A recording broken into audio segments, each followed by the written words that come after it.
जैसे जैसे हरियाणा के चुनाव नजदीक आते जा रहे हैं, वैसे ही राजनीतिक माहौल हरियाणा में काफी ज्यादा गर्माते जा रही है। 2 दिन पहले ही बीजेपी ने अपने फर्स्ट 67 कैंडिडेट्स की लिस्ट निकाली और उसके बाद बीजेपी के मंत्री हो, एक्स एमएलए हो, चाहे उनके स्टेट के लेवल के पदाधिकारी हो, जिला लेवल के अधिकारी हो, हर लेवल के छोटे कार्यकर्ता से लेके मंत्री तक के लोगों के इस्तीफों की भरमार लग गई। पार्टी के अंदर एकदम से भगदड़ मचा हुआ है। हालांकि ऐसा नहीं है कि ये सिर्फ बीजेपी में देखने को मिल रहा है। अभी तक कांग्रेस की कोई लिस्ट आई नहीं है और जैसे ही कांग्रेस की लिस्ट आएगी, हो सकता है कि आपको कांग्रेस से भी कई सारे लोग इस्तीफा देकर बीजेपी में या जेजेपी में जहां उनको टिकट मिले वहां जाते हुए दिख जाएंगे।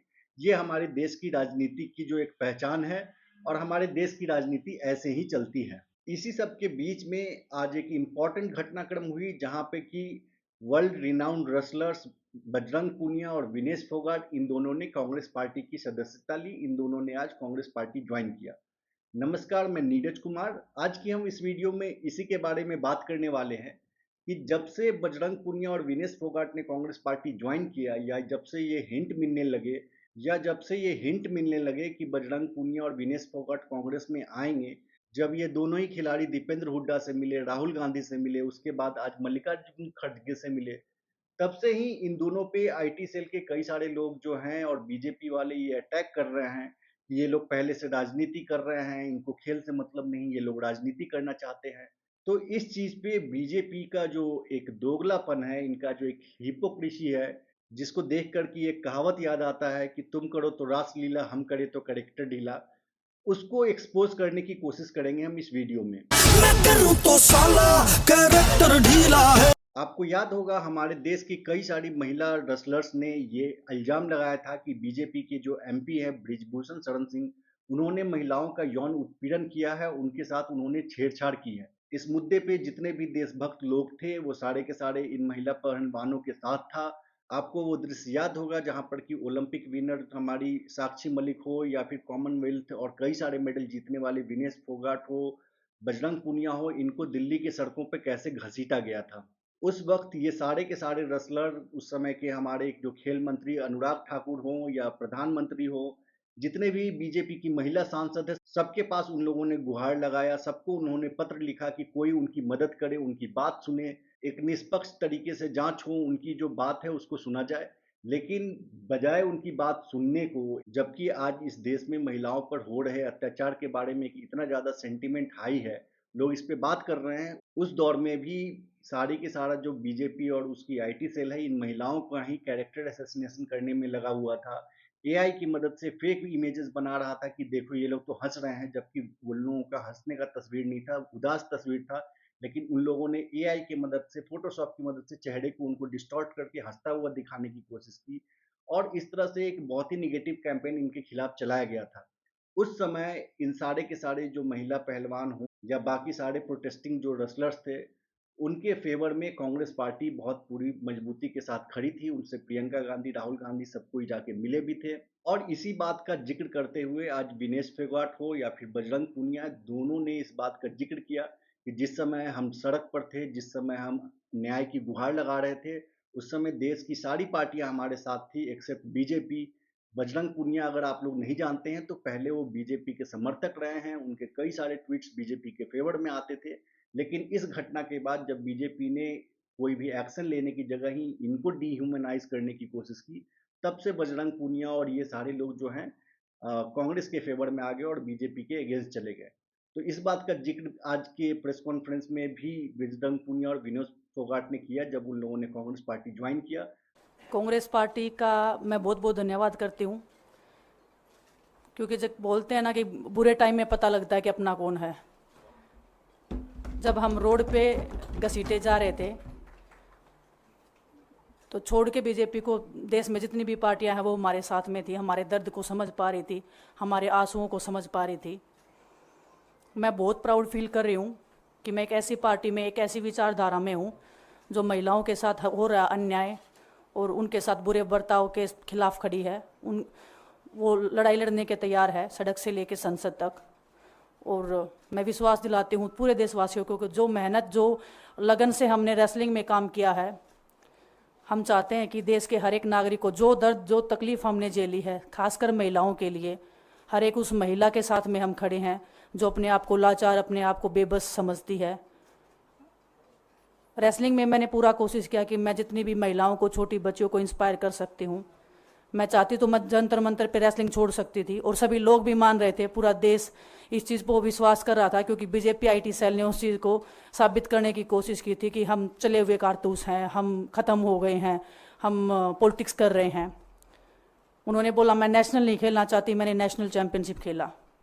उन्होंने बोला ये ट्रायल्स दे के नहीं जाना चाहते, मैंने ट्रायल्स भी दिया। उन्होंने बोला कि ओलंपिक्स लेवल तक नहीं जाना चाहते, मैं ओलंपिक्स में गई, मैं फाइनल्स में गई। अनफॉर्चुनेटली परमात्मा को कोई और चीज़ मंजूर होगी। एक चीज़ मुझे पता है कि जब मेहनत आप करते हो तो ज़रूरी नहीं कि आपको उसी दिशा में मिले, कई बार दूसरी चीज़ों में भी आपको वो फल मिल जाता है।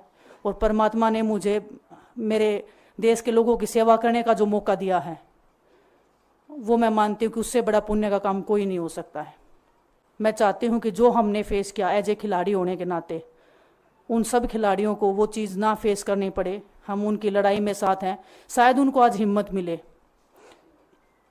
कि जो पार्टियां पावर में रहती हैं शायद वो साथ में नहीं खड़ी हों, लेकिन उनके बहन भाई हैं जो उनके साथ में खड़े हैं। और हमें पता है स्पोर्ट्स में कितना गलत होता आया है, नहीं बोल पाते हैं खिलाड़ी।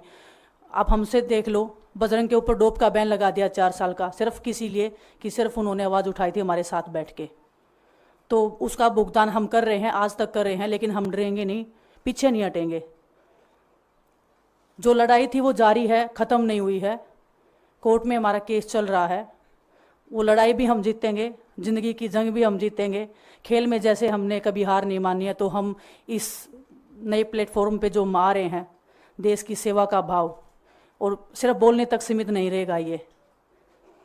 हम दिल से हमने खेल किया है और दिल से हम ये काम करेंगे, जी जान से मेहनत करेंगे, अपने लोगों के बीच में रहेंगे। जो भी हम अपने लोगों का भला कर सकते हैं, चाहे कितना ही % हमारे हाथ में होगा, वो हम करने की कोशिश करेंगे।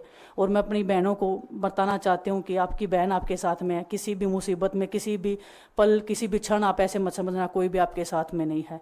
जब कोई नहीं खड़ा होगा तो मैं आपके साथ में ज़रूर खड़ी रहूँगी, कांग्रेस पार्टी आपके साथ में ज़रूर खड़ी रहेगी। ये हमने फील किया था, और मैं वादे से कह सकती हूँ, दावे से कह सकती हूँ कि बिल्कुल आपके साथ भी खड़े रहेंगे। बहुत बहुत धन्यवाद आप सबका। हमें विनेश ने बताया कि बुरे समय में हमारे साथ खड़े हुए, जो आज बीजेपी की आईटी सेल बोल रही है कि इनका मकसद तो सिर्फ राजनीति करना था। हमने तो उनको लेटर भेजा था, वो जब भी नहीं आए। हमने तो बीजेपी के जो सांसद थी, जितनी भी महिला सांसद थी, उनके घर पे लेटर दिया था, वो फिर भी उन बच्चियों के साथ नहीं खड़े हो पाए। कांग्रेस पार्टी तो बिना कुछ हमने इनको बताया, ये वहाँ पे हमारे साथ खड़े हुए। आज हम इस पे कांग्रेस पार्टी में आए हैं। मैं धन्यवाद देता हूँ सभी का। हम अपनी पूरी मेहनत, जितनी हमने कुश्ती में मेहनत की है, जितनी हमें किसान आंदोलन में मेहनत करी है, जितना अग्निपथ योजना के टाइम पे मेहनत करी है, और बेटियों के आंदोलन में मेहनत करी है, ऐसे ही मेहनत करेंगे और कांग्रेस पार्टी को भी मजबूत करेंगे और देश को भी मजबूत करेंगे। और ग्राउंड पे रह के काम करेंगे। जैसे रेसलिंग में बचपन से 7-8 साल की उम्र में लगे थे, जब यह पता नहीं था कि हम ओलंपिक मेडल जीतेंगे, लेकिन धीरे धीरे आगे बढ़ते गए, मेहनत करते गए, और वो मुकाम हमें मिला। क्योंकि ओलंपिक से बड़ा कोई भी प्लेटफॉर्म नहीं होता। और जिस दिन विनेश फाइनल में गई, उस दिन पूरा देश जोश में था, पूरा जश्न हुआ। लेकिन अगले दिन जो घटना हुई, पूरा देश दुखी था। लेकिन कुछ आईटी सेल थी जो पूरा देश में जश्न मना रही थी। तो ये देश के लिए बड़े दुख की बात है। और पूरे देश को सोचना चाहिए कि आप किन लोगों को सपोर्ट कर रहे हैं। जो देश में खिलाड़ियों के साथ, महिलाओं के साथ, किसानों के साथ, जवानों के साथ जो अत्याचार कर रहे हैं, आप उन लोगों को सपोर्ट कर रहे हैं। तो मैं यही बोलूँगा कि हम मिलके मजबूती से लड़ेंगे, और जो संघर्ष की लड़ाई उसमें हम हमेशा कांग्रेस के साथ खड़े रहेंगे। और जो विनेश ने बोला कि हम हर जो महिला, जो बेटियां, देश की बेटियां हैं, जिनके साथ अत्याचार होता है, हम उनकी आवाज़ हमेशा उठाते रहेंगे। सभी का धन्यवाद। तो सुना आपने, इन लोगों ने भी इसी बात का जिक्र किया। अब हम आते हैं इस बात पे कि बीजेपी के जितने भी ट्रोल्स हैं, वो अभी ये बात को फैला रहे हैं कि ये लोग राजनीति कर रहे हैं, ये लोग जो है इनका खेल से कोई लेना देना नहीं है। तो भाई लोग आप लोग अपने गिरेबान में भी तो झाँकें। अगर रविंद्र जडेजा की वाइफ जाती है बीजेपी में तो वो नेशनलिज्म है। रविंद्र जडेजा खुद बीजेपी ज्वाइन करते हैं तो वो नेशनलिज्म है, वो देश सेवा है। रेसलर बबीता फोगाट, उनके फादर महावीर फोगाट, उसके अलावा योगेश्वर दत्त, ये सारे बीजेपी ज्वाइन करें, बीजेपी के टिकट पे लड़े, चुनाव हार जाएं, तो ये नेशनलिज्म है, ये राजनीति इनकी ठीक है। लेकिन वही अगर कोई दूसरा खिलाड़ी है वो कांग्रेस ज्वाइन कर लेता है तो वो राजनीति कर रहे हैं। ये किस तरह का दोगलापन हुआ। आप ये सारी तस्वीरें देख रहे होंगे जिसमें कि साइना नेहवाल जो है उसने बीजेपी ज्वाइन किया, बबीता फोगाट बीजेपी को ज्वाइन करती हैं, बीजेपी के टिकट पे लड़ती और वो हार जाती हैं। योगेश्वर दत्त है वो बीजेपी के टिकट पर लड़ते हैं, हार जाते हैं। रविंद्र जडेजा की वाइफ जो है वो बीजेपी के टिकट पर लड़के जीत जाती हैं और कल ही रविंद्र जडेजा खुद बीजेपी में ज्वाइन करते हैं। तो ये सारे जो खिलाड़ी हैं बीजेपी ज्वाइन करते हैं तो बहुत अच्छी बात है। लेकिन वहीं अगर कोई और खिलाड़ी कांग्रेस ज्वाइन करता है तो वो राजनीति कर रहे हैं, वो ईमानदार लोग नहीं हैं। ये यार्डस्टिक तो आपका दोगलापन ही सिर्फ दिखाता है और तो कुछ दिखाता नहीं है। खैर जो भी है, हरियाणा का अब तक का जो माहौल है उसमें कांग्रेस क्लियर कट विनर दिख रही है। अगर जो माहौल अभी चल रहा है वो माहौल ऐसे ही ट्रांसलेट होता है 5 अक्टूबर तक, जिस दिन हरियाणा का चुनाव होने वाला है, तो बीजेपी का सुपड़ा साफ और कांग्रेस आराम से 2/3 मेजोरिटी आते हुए दिख रहा है।